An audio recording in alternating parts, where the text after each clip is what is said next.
Hello friends, welcome back to GK prince academy. तो हम लोग डिस्कस कर रहे थे यूथ कंपटीशन टाइम्स के UP triple S C video के एग्ज़ाम्स के प्रैक्टिस सेट की। और यूथ कंपटीशन के इस बुक में जो है 15 सॉल्व पेपर दिया गया है वीडियो का। इसके बाद इसमें 8 प्रैक्टिस सेट दिया गया, ठीक है। तो इसको हम लोग डिस्कस कर रहे थे। इसमें अगर देखा जाए तो हम लोगों ने जो है 6 सॉल्व पेपर कर चुके हैं, ठीक है। आज ये होगा जो इसका लास्ट जो है ये सॉल्व पेपर होगा, ठीक है। 2015 का सॉल्व पेपर है जिसको हम देखेंगे, ठीक है। इसके बाद इसमें आएगा प्रैक्टिस सेट 1 से लेकर 8 तक। तो इसको हम एक एक करके रोज देखेंगे, जिसमें जीके के पोर्शन को हम डिस्कस करेंगे। तो चलिए 2015 का जो पेपर हुआ था वीडियो का, और ये 2015 का जो है फॉर्म था, ये 21 फरवरी 2016 को जो हुआ था पेपर, उसका हम जीके का जो है डिटेल से देखेंगे। तो चलिए वीडियो को स्टार्ट करते हैं। और स्टार्ट करने से पहले अगर आप लोग चैनल पर नए हैं और अभी तक सब्सक्राइब नहीं किया है तो चैनल को सब्सक्राइब करें, साथ में अपने दोस्तों में ज़्यादा से ज़्यादा शेयर करें, और वीडियो पसंद आए तो लाइक करिएगा। सामान्य जानकारी, पहला क्वेश्चन अगर देखें तो पूछा गया था कि 1 एकड़ में कितने गज होते हैं, वर्ग गज होते हैं, ठीक है। कितने वर्ग गज पूछा गया था। तो 1 एकड़ में जो है 4840 वर्ग गज होते हैं, यानी 4840 वर्ग गज होता है। अब 1 एकड़ की बात करेंगे तो 4840 वर्ग गज होता है। और मीटर स्क्वायर में अगर देखा जाएगा तो 4046.98 मीटर स्क्वायर, या इसको वर्ग मीटर भी कह सकते हैं, ठीक है। और अगर फीट स्क्वायर में देखेंगे तो 43,560 फीट स्क्वायर होता है 1 एकड़ के बराबर। और 1 एकड़ के बराबर जो है हेक्टेयर में बात करेंगे तो 0.4047 हेक्टेयर के बराबर होता है, ठीक है। तो ये था पहला क्वेश्चन जिसको हम लोगों ने देखा। नेक्स्ट देखते हैं, अगला क्वेश्चन आया था, रिजर्व बैंक ऑफ इंडिया की स्थापना किस वर्ष में हुआ था, ठीक है। रिजर्व बैंक इंडिया यानी कि आरबीआई की स्थापना पूछा गया किस वर्ष में हुआ था। तो आरबीआई की स्थापना की बात करेंगे तो आरबीआई की स्थापना 1932 में किया गया था। रिजर्व बैंक इंडिया की स्थापना भारतीय रिजर्व बैंक अधिनियम 1934 के प्रावधानों के अनुसार 1 अप्रैल 1935 को किया गया था, और इसका राष्ट्रीयकरण किया गया था 1 जनवरी 1949 को, ठीक है। सर ऑसबॉर्न स्मिथ आरबीआई के प्रथम गवर्नर बने थे। ऑसबॉर्न को ओ स्मिथ भी कहा जाता है, ठीक है, याद रखिएगा। नेक्स्ट क्वेश्चन आया था, उत्तर प्रदेश का राज्य का पक्षी कौन सा है, ये बताना है। तो उत्तर प्रदेश राज्य का पक्षी है सारस, ठीक है। सारस जो है अथवा क्रॉन्च इसको कहते हैं। तो क्रॉन्च अथवा सारस क्या है, राज्य पक्षी है उत्तर प्रदेश का। अब उत्तर प्रदेश के राज्य प्रतीक देख लेते हैं। तो राज्य पशु की बात करेंगे तो बारहसिंगा हो जाएगा। राज्य मछली चीतल है। राज्य पक्षी सारस है। राज्य वृक्ष अशोक है। और राज्य पुष्प है पलाश अथवा ढाक अथवा टेसु, इसको कहा जाता है डाक अथवा टेसु। तो इसको 3 नाम से जानते हैं पलाश को, तो ये भी याद रखिएगा, ठीक है। अगला क्वेश्चन पूछा गया था, किस राज्य सरकार द्वारा सबसे पहले किसानों के लिए प्रमाणित बीज पर प्रत्यक्ष लाभ हस्तांतरण की सुविधा आरंभ की गई है।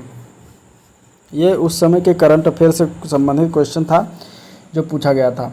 तो 2015-16 में जो करंट अफेयर से संबंधित क्वेश्चन गया था तो ये था, इसका उत्तर हो जाएगा बी पार्ट, उत्तर प्रदेश। अब इस समय अब अगर आप देखिएगा तो 2021 और 22 का करंट अफेयर ज़रूर तैयार करके रखिएगा, ठीक है, क्योंकि इससे क्वेश्चन बनेंगे। अगला क्वेश्चन पूछा गया था, किसी ग्राम पंचायत द्वारा उप प्रधान को पद से हटाने के लिए कम से कम कितने पंचायत सदस्यों का जो है समर्थन आवश्यक होता है, ठीक है, ये क्वेश्चन आया था। तो देखिए, अगर उप प्रधान को पद से अगर हटाया जाता है तो 2/3 पंचायत सदस्यों का क्या समर्थन होना आवश्यक है, तभी जो उप प्रधान को पद से हटाया जा सकता है, ठीक है। उप प्रधान की बात कर रहे हैं तो कम से कम 2/3 पंचायत सदस्यों का समर्थन होना आवश्यक है, ठीक है। और यह प्रस्ताव जो है जिला पंचायत राज अधिकारी को भेजा जाता है। अविश्वास प्रस्ताव 1 वर्ष का कार्यकाल पूरा होने के पश्चात ही प्रस्तावित होता है, और यदि एक बार प्रस्ताव निरस्त हो गया तो दोबारा ऐसा प्रस्ताव 1 वर्ष तक नहीं लाया जा सकता। तो ये कुछ प्रावधान हैं। अगला क्वेश्चन, किस शहर को अभी तक राष्ट्रीय राजधानी क्षेत्र में सम्मिलित नहीं किया गया है इनमें से, जींद, करनाल, मुजफ्फरनगर या फिर अलीगढ़। इनमें से अगर हम देखेंगे तो अलीगढ़ को जो है अभी तक राष्ट्रीय राजधानी क्षेत्र में शामिल नहीं किया गया है, तो आंसर हो जाएगा सी पार्ट। राष्ट्रीय राजधानी क्षेत्र में सम्मिलित क्षेत्रों को जान लेते हैं। तो देखिए, दिल्ली है, उत्तर प्रदेश का गाजियाबाद जिला है, गौतम बुद्ध नगर जिला है, बुलंदशहर है, मेरठ है, बागपत है, हापुड़ है, मुजफ्फरनगर तथा शामली, इतने सारे जो है ये उत्तर प्रदेश के ज़िले क्या हैं, राष्ट्रीय राजधानी क्षेत्र में शामिल हैं। हरियाणा के फरीदाबाद, गुरुग्राम, चरखी, दादरी, नूह, मेवात, रोहतक, सोनीपत, झज्जर, पानीपत, पलवल, महेंद्रगढ़, भिवानी, जींद, करनाल, और राजस्थान में भरतपुर और अलवर 2 जिले राजस्थान के हैं। ठीक है, तो ये इतने जिले जो हैं ये मिलकर कुल मिलाकर राष्ट्रीय राजधानी क्षेत्र जो है घोषित हैं। अगला क्वेश्चन देखते हैं। हाल ही में उत्तर प्रदेश राज्य का नाम Guinness book of world record में मुख्यमंत्री अखिलेश यादव द्वारा चलाए गए किस अभियान के लिए दर्ज किया गया? ठीक है, 2015-16 में मुख्यमंत्री थे अखिलेश यादव, तो उससे संबंधित करंट अफेयर क्वेश्चन आया था। अब आप लोग 2021-22 का करंट अफेयर तैयार रखिएगा।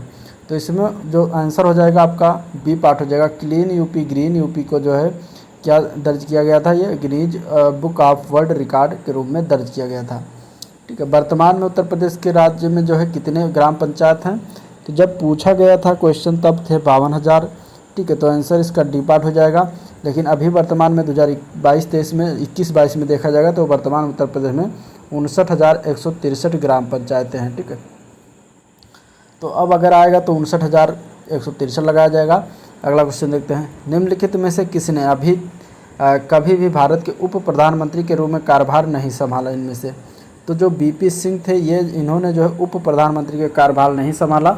बाकी मोरारजी देसाई, देवीलाल और लाल कृष्ण आडवाणी ये सब उप प्रधानमंत्री बन चुके हैं। ठीक है, बीपी सिंह जो थे वो स्वतंत्र भारत के 8वें प्रधानमंत्री बने थे और ये उत्तर प्रदेश के मुख्यमंत्री भी रह चुके हैं। इन्होंने भारत के उप प्रधानमंत्री के पद को कभी सुशोभित नहीं किया या कभी कार्य नहीं किया है उप प्रधानमंत्री के पद पर। ठीक है, भारत के उप प्रधानमंत्री की बात करेंगे तो सरदार वल्लभ भाई पटेल आ जाते हैं, मोरारजी देसाई, चौधरी चरण सिंह, जगजीवन राम, यशवंतराव चौहान, चौधरी देवीलाल और लाल कृष्ण आडवाणी ये सभी लोग उप प्रधानमंत्री के पद पर कार्य किए हैं। ठीक है, अगला क्वेश्चन देखते हैं। अगला प्रश्न, किसी विधानसभा में भारत के संविधान के अनुसार कम से कम और अधिक से अधिक कितने सदस्य हो सकते हैं? तो इसका राइट आंसर हो जाएगा 60। कम से कम 60 और अधिक से अधिक कितना 500 हो सकते हैं। ठीक है, विधानसभा जो होता है वो जनता के प्रतिनिधियों का सदन होता है। भारतीय संविधान के अनुसार इसकी न्यूनतम संख्या 60 है तथा अधिकतम संख्या 500 है। विधानसभा की संरचना अनुच्छेद 170 के तहत दिया गया है। तो ये बातें हो गई विधानसभा के बारे में। अगला क्वेश्चन पूछा गया था कंप्यूटर से संबंधित। निम्न में से कंप्यूटर नेटवर्क में क्या अद्वितीय नहीं होता? अद्वितीय मीन्स यूनिक क्या नहीं होता कंप्यूटर में, ये बताना है। तो वर्क ग्रुप का नाम जो होता है वो क्या होता है? अद्वितीय नहीं होता। बाकी आईपी पता, कंप्यूटर का नाम, ये सब यूनिक होते हैं, अद्वितीय होते हैं। ठीक है, आईपी एड्रेस नेटवर्क पर प्रत्येक कंप्यूटर का एक अद्वितीय अंकित पता होता है जो विशेष प्राप्तकर्ता को संबोधित करता है। आईपी एड्रेस 4 भागों में बटा होता है जबकि वर्ग ग्रुप जो होता है उसका नाम अद्वितीय में नहीं होता। ठीक है, अगला क्वेश्चन देखते हैं। अगला क्वेश्चन पूछा गया था कंप्यूटर प्रणाली में सीडी रोम द्वारा क्या दर्शाया जाता है? ऑप्टिकल डिस्क, ऑप्टिकल डिस्क या मैग्नेटिक डिस्क या इनमें से कोई नहीं। ठीक है, सीडी रोम द्वारा क्या दर्शाया जाता है? सीडी रोम का फुल फॉर्म क्या हो जाएगा? तो ए पार्ट हो जाएगा। ऑप्टिकल डिस्क द्वारा दर्शाया जाता है तो आंसर इसका ए पार्ट हो जाएगा। ठीक है, सीडी रोम द्वारा ऑप्टिकल डिस्क को दर्शाते हैं। यह प्लास्टिक का बना गोल डिस्क होता है। इसमें डिस्क के ऊपरी सतह पर प्रकाश परावर्तित होने वाले पदार्थ की लेप लगाई जाती है तथा डिस्क पर लिखने अथवा पढ़ने के लिए लेजर बीम का प्रयोग किया जाता है। तो ये बातें हो गई। अगला क्वेश्चन पूछा गया था माइक्रोसॉफ्ट एक्सेल की कंप्यूटर फाइल को किस प्रकार नाम दिया जाता है? तो जो एक्सेल की फाइल होती है उसको .xlx के नाम से दिया जाता है। तो आंसर इसका बी पार्ट हो जाएगा .xls। ठीक है, निम्न में से कौन सा कंप्यूटर ऑपरेटिंग सिस्टम नहीं है इनमें से? तो इनमें से अगर देखा जाएगा तो ऑपरेटिंग सिस्टम जो MS वर्ड है ये नहीं होता। ये क्या होता है? ये सॉफ्टवेयर होता है। ठीक है, ये सॉफ्टवेयर होता है, ये कंप्यूटर ऑपरेटर सिस्टम नहीं होता। ठीक है, बाकी लाइनक्स, MS DOS, यूनिक्स ये सब क्या है? ऑपरेटिंग सिस्टम है। MS वर्ड जो है ये लोकप्रिय वर्ड प्रोसेसिंग सॉफ्टवेयर है। ठीक है, और इसमें टेक्स्ट, चित्र, ग्राफिक्स का निर्माण करते हैं। ये टेक्स्ट की फॉर्मेटिंग भी की जाती है इसमें। बाकी सारे क्या हैं? ऑपरेटिंग सिस्टम है इनमें से। अगला क्वेश्चन पूछा गया था कंप्यूटर में निम्न में से कौन सी इनपुट डिवाइस नहीं है? इनमें से इनपुट डिवाइस पूछा गया था। तो देखिए इनमें से देखा जाएगा तो प्रिंटर क्या है? इनपुट डिवाइस नहीं होता। ये प्रिंटर जो है वो आउटपुट डिवाइस है। ठीक है, कौन सी डिवाइस है? आउटपुट डिवाइस है। और बाकी माउस, कीबोर्ड, स्कैनर ये सब इनपुट डिवाइस के उदाहरण हैं। इनपुट डिवाइस से क्या होती है, कौन सी होती है? तो इनपुट डिवाइस उन्हें कहते हैं जिनके माध्यम से कंप्यूटर में डाटा को इंटर कराया जाता है या आदेश दिया जाता है। जैसे कि कीबोर्ड है, माउस है, जॉयस्टिक है, प्रकाशीय पेन हुआ, स्कैनर है, बार कोड रीडर है, डिजिटल कैमरा, माइक और स्पीच सिस्टम आदि क्या हो जाएगी, ये इनपुट डिवाइस हो जाएगी। और आउटपुट डिवाइसें वो होती हैं जिनके माध्यम से हम दिए गए इनपुट का परिणाम जा प्राप्त करते हैं, जैसे कि मॉनिटर हुआ, printer, plotter, speaker, card reader, tape reader, ये सब क्या हो जाएंगे, ये आउटपुट डिवाइस के अंतर्गत आते हैं। अगला क्वेश्चन पूछा गया था विश्व जनसंख्या दिवस कब मनाया जाता है, विश्व जनसंख्या दिवस, ठीक है। तो इसका राइट आंसर हो जाएगा सी पार्ट। विश्व जनसंख्या दिवस जो मनाया जाता है वो 11 जुलाई को हर वर्ष मनाते हैं, ठीक है। 2021 में उत्तर प्रदेश सरकार द्वारा नई जनसंख्या नीति जो है प्रस्तुत की गई है, तो ये इसलिए इम्पॉर्टेंट हो जाता है, इसको याद रखिएगा। निमोनिया रोग शरीर के किस अंग को प्रभावित करता है, तो निमोनिया रोग जो है ये फेफड़े को प्रभावित करता है, तो इसका आंसर ए पार्ट हो जाएगा, फेफड़ा, ठीक है। और ये जो है श्वसन संबंधी रोग होता है। अगला क्वेश्चन है निम्न में से सर्वाधिक सीमाओं वाला देश कौन सा है, चीन, ब्राज़ील, कनाडा या भारत। तो इनमें से अगर बात करेंगे तो सबसे ज़्यादा जो है सीमाओं वाला देश, बॉर्डर वाला जो है वो चीन है, ठीक है। चीन जो है 14 देशों की सीमाओं को स्पर्श करता है, जबकि भारत है 7 देशों की सीमा को स्पर्श करता है, ब्राज़ील 10 देशों की सीमा को, और कनाडा जो है वो 4 देशों की सीमाओं को स्पर्श करता है। सबसे ज़्यादा कौन हो गया, चीन हो गया, ठीक है। अगला क्वेश्चन आया था मानव रक्त में प्लाज्मा की लगभग कितनी मात्रा होती है। तो मानव रक्त में प्लाज्मा की मात्रा जो होती है वो लगभग 55 से 60% के बीच होती है, तो आंसर इसका बी पार्ट हो जाएगा। और शेष 45 से 40% में रुधिर कणिकाएँ होती हैं।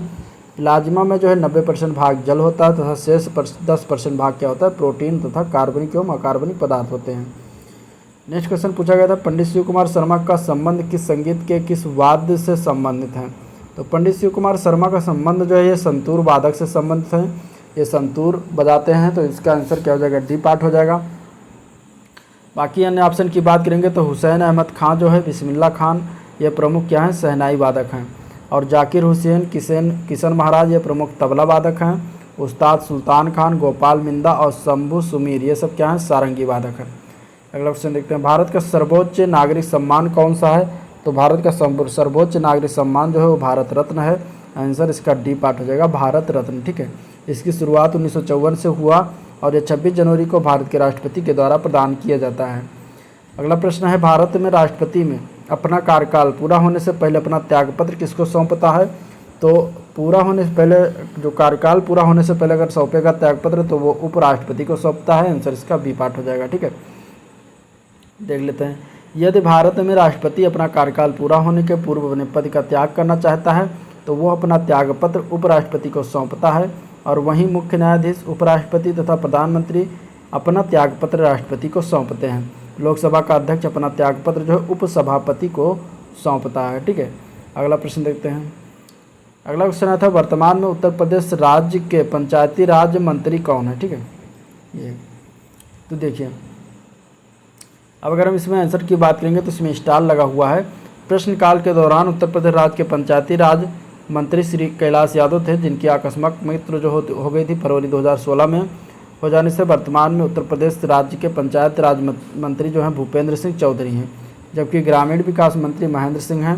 वर्तमान में यानी कि फरवरी 2022 के अनुसार देखा जाएगा तो उत्तर प्रदेश के पंचायती राज मंत्री भूपेंद्र सिंह चौधरी को बनाया गया है। तो अब अगर आएगा तो भूपेंद्र सिंह चौधरी इसका आंसर हो जाएगा, ठीक है। अगला प्रश्न आया था स्वतंत्र भारत में उत्तर प्रदेश के प्रथम विधानसभा अध्यक्ष कौन थे।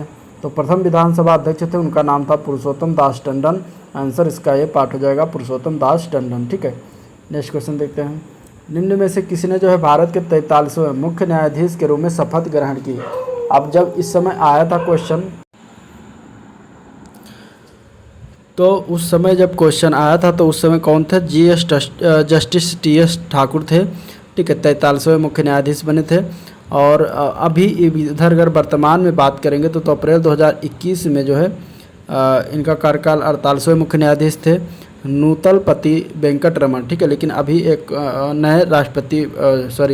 नए जस्टिस ने शपथ ग्रहण किया है जो कि 49वें जस्टिस होंगे, चीफ जस्टिस, उनका नाम है यू ललित, ठीक है। यू ललित जो है ये 49वें चीफ जस्टिस बने हैं इंडिया के, तो ये हो जाएंगे 49वें, ठीक है। तो ये याद रखिएगा। अगला क्वेश्चन है भारत का सबसे दक्षिणी छोर कौन सा है। देखिए भारत का सबसे दक्षिणी छोर की बात करेंगे तो आंसर इसका हो जाएगा डी पार्ट। दक्षिणी जो छोर है तो उसका नाम है इंदिरा पॉइंट, ठीक है। ये भारत का सबसे दक्षिणी छोर है। ठीक है, अब इसमें देख लेते हैं। तो इंदिरा कौल कहाँ, तो ये सबसे उत्तरी छोर है। किबिथु जो है ये पूर्वी छोर है सबसे, और गुहार मोती जो है ये पश्चिमी छोर पर स्थित है सबसे। ठीक है, नेक्स्ट क्वेश्चन है, भारत में जहांगीर का शासनकाल क्या था। तो भारत में जहांगीर का शासनकाल जो था वो 1605 से लेकर 1627 ईस्वी तक था। तो आंसर इसका ये पार्ट हो जाएगा 1605 से लेकर 1627 ईस्वी। इसका शासनकाल जो था वो चित्रकला का स्वर्ण युग कहा जाता था। ठीक है, 28 अक्टूबर 1627 को इसकी जो है मृत्यु हो गई थी। नेक्स्ट क्वेश्चन आया था, आधुनिक हिंदी साहित्य का पिता किसे माना जाता है। तो आधुनिक हिंदी साहित्य का पिता जो है भारतेंदु हरिश्चंद्र को मानते हैं। आंसर इसका बी पार्ट हो जाएगा। ठीक है, और हिंदी का सर्वप्रथम काल विभाजन जो होता है ग्रेडसन के द्वारा किया गया था। इनका मूल नाम क्या था, हरिश्चंद्र था, भारतेंदु हरिश्चंद्र का। भारतेंदु उनकी उपाधि थी, और इनकी प्रसिद्ध रचना में अंधेर नगरी, चौपट राजा, भारत दुर्दशा आदि है। ठीक है, इसके बाद अगला क्वेश्चन देखते हैं। तो अगला प्रश्न पूछा गया था, स्वतंत्र भारत के प्रथम भारतीय अंतिम गवर्नर जनरल कौन थे। तो स्वतंत्र भारत के प्रथम भारतीय और अंतिम गवर्नर जनरल थे चक्रवर्ती राजगोपालाचारी, और ये कब बने थे, 1948 में। ठीक है, तो राइट आंसर क्या हो जाएगा, ए पार्ट हो जाएगा, चक्रवर्ती राजगोपालाचारी। नेक्स्ट क्वेश्चन आया था, लोहे की एक गोली, छोटी गोली पानी में डूब जाती है जबकि जहाज पानी पर तैरता है, और यह सिद्धांत निम्न में से किस वैज्ञानिक के सिद्धांत पर जो है आधारित है। तो ये सिद्धांत जो है आर्किमिडीज के सिद्धांत के पर आधारित है। तो आंसर इसका डी पार्ट हो जाएगा। ठीक है, अब आर्किमिडीज का जो सिद्धांत है वो प्लवन का सिद्धांत है। लोहे की गोली का भार उसके द्वारा हटाए गए जल के भार के से अधिक होता है, जिससे वो जल में डूब जाती है, जबकि जहाज का ढांचा इस प्रकार बनाया जाता है कि उसके द्वारा हटाए गए जल का भार जो होता है जहाज तथा उस पर लदे सामान के भार से अधिक हो जाता है, जिससे जल जो है जहाज पानी पर तैरता रहता है। ठीक है, तो इस तरीके से ये आर्किमिडीज का जो है प्लवन का सिद्धांत था जिस पर जो है ये कार्य करता है। ठीक है, तो ये था आज का ओवरऑल वीडियो जिसमें हम लोगों ने डिस्कस किया और देखा। अगर वीडियो पसंद आया तो लाइक करिए, चैनल को सब्सक्राइब करिए, साथ ही अपने दोस्तों में ज़्यादा से ज़्यादा शेयर करिए। ठीक है, और ये अभी तक जो चल रहा था ये वीडियो का जो है सॉल्व पेपर था, यानी प्रीवियस ईयर पेपर था जो हम लोग लगा रहे थे। आज के बाद इसी बुक का जो है प्रैक्टिस सेट स्टार्ट करेंगे, जिसमें टोटल 8 प्रैक्टिस सेट हैं, तो उसको हम जीके का पोर्शन करेंगे। इसके बाद इसमें हिंदी का पोर्शन जो बचा हुआ है, हिंदी का प्रीवियस ईयर का देखेंगे। इसके बाद 8 प्रैक्टिस सेट का जो है हिंदी का भी प्रीवियस प्रैक्टिस सेट देखेंगे। फिर इसके बाद इसमें बचता है रीजनिंग का। ठीक है, तो रीजनिंग का भी हम स्टार्ट करेंगे हिंदी के एंड के होने के बाद। तो चैनल से जुड़े रहेगा, चैनल को सब्सक्राइब कर लीजिएगा, साथ में बेल आइकन भी प्रेस कर दीजिएगा, जिससे कि नया वीडियो अपलोड हो तो आपको तुरंत उसका नोटिफिकेशन मिल जाए। आज का वीडियो यहाँ पर एंड करते हैं, मिलते हैं नेक्स्ट वीडियो में, तब तक के लिए थैंक यू, नमस्कार।